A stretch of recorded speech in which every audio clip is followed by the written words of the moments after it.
त्यसमा हामीले सन्तुष्ट मान्नुपर्छ। ल गाइज हामी चाहिँ यहाँ क्याम्पमा आइपुगेछौँ। हाम्रो यहाँ पुरा पछि कुरा गर्ने हो। डोलपाली गुरुले हामीलाई क्याम्पमा सेफसँग ल्याइदिनु भएको छ। उहाँ धेरै धेरै धन्यवाद। उहाँलाई तातो तातो भोजन अहिले मिल्ने सम्भावना प्रबल छ। धन्यवाद त्यसको लागि। यहाँ हाम्रो फोरमेन सर चाहिँ उहाँ हुनुहुन्छ है। ल हामी गाडी आइपुग्यौँ। तपाईँलाई मलाई चाहिँ उहाँले चिनाइदिनु भएकोमा हजुर धन्यवाद। मलाई 2 शब्द राख्ने मौका पनि दिनुभयो। सबैको शुभ रहोस्। शुभरात्रि। शुभरात्रि।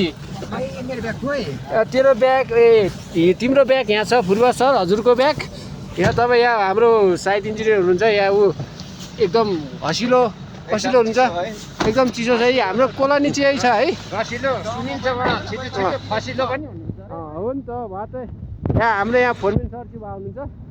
ठिक छ यी गाइजहरू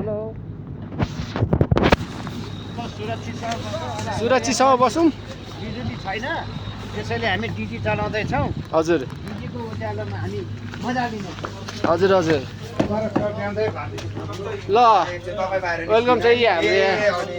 हेलो दिलकुमार दाई हजुरलाई कस्तो महसुस भएको छ? हाम्रो क्याम्पमा यस्तो बरफ चढेको छ यहाँ भ्लग भइरहेको छ दाइ। यहाँ बोल्नुहोस् न तपाईँ 2 शब्द राखिदिनुहोस्। मेरो दाइ यहाँ हाम्रो क्याम्पको इन्चार्ज हुनुहुन्छ। हामीलाई मिठो मिठो खानाहरू ल्याएर खुवाइदिने दाइ हजुरलाई कस्तो महसुस भइरहेछ? मलाई त पुरा यार यहाँ त अच्छा यार पैसा तिरेर हिउँ खेल्नलाई जानु पर्थ्यो। यहीँ आइसकेको छ। टोलीहरू हाम्रो सुतिसकेको छ नि। हिउँ पऱ्यो सबैजना गुटुमुटु परिरहेछन्। हामी चाहिँ ड्युटीबाट भर्खर आइरहेछौँ। हेलो हेलो हेलो किरण सर तपाईँलाई यस्तो हिउँ पर्दाखेरि कस्तो महसुस भइरहेछ? मेरो अत्यन्त करुणप्रिय मित्र मेरो सिफ्टको फोरमेन सर छिरिङजी हजुर उहाँलाई म सिफ्ट ह्यान्डओभरको साथै मेरो यो वकी टोकी पनि ह्यान्डओभर गर्न चाहन्छु। कहाँ ल्या उहीँ राख्नु पर्दैन?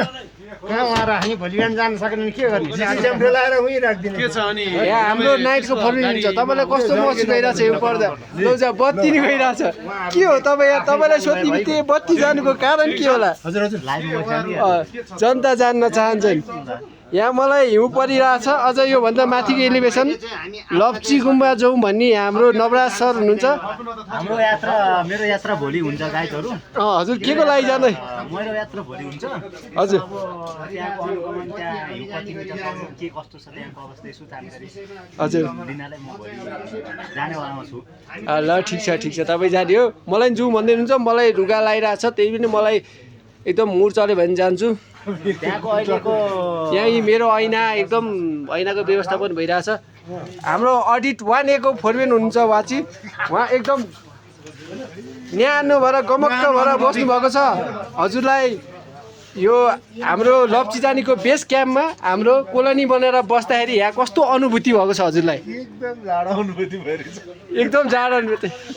उहाँ पनि हाम्रो प्रोजेक्ट लाइनमा लगभग 15-20 वर्ष एक्सपिरियन्स मान्छे हुनुहुन्छ। यहाँ 2-4 टनेलहरू ब्रेक थ्रो गरेर आएको मान्छे हुनुहुन्छ। यहाँ टनेलको लागि देश विकासकोमा एकदम उहाँको एकदम ठुलो हात छ, योगदान छ उहाँको। हाम्रो लाइन गरेर मैले टच बाली भिडियो ब्लग हजुरहरूलाई देखाइरहेको छु। मेरो स्वर कराउँदा एकदम सानो भएछ। हाम्रो यहाँ गुरुजी हुनुहुन्थ्यो कहाँ जानुभयो? हेलो दाइ लिएर जाने हो। मलाई लिएर जाने हो? हजुरलाई कस्तो अनुभूति भइरहेछ? एकदम जोसिलो तातिलो मान्छे हुनुहुन्छ यहाँ। 40 वर्षको उमेरमा नि 20 वर्षको मान्छेलाई उचालेर पछाडिदिन्छु भन्ने मान्छे हुनुहुन्छ मान्छे। हावा चाहिँ गफ नगरौँ है। होइन हावा लाइट बाल्ने कुरा चाहिँ गरौँ त पहिले। लाइट हाम्रो यहाँ बत्ती गएको छ। तपाईँ यहाँ बस्नुहोस् न। हाम्रो रुमको एकदम हिरो मान्छे यस्तो गरेर हुँदैन त हो।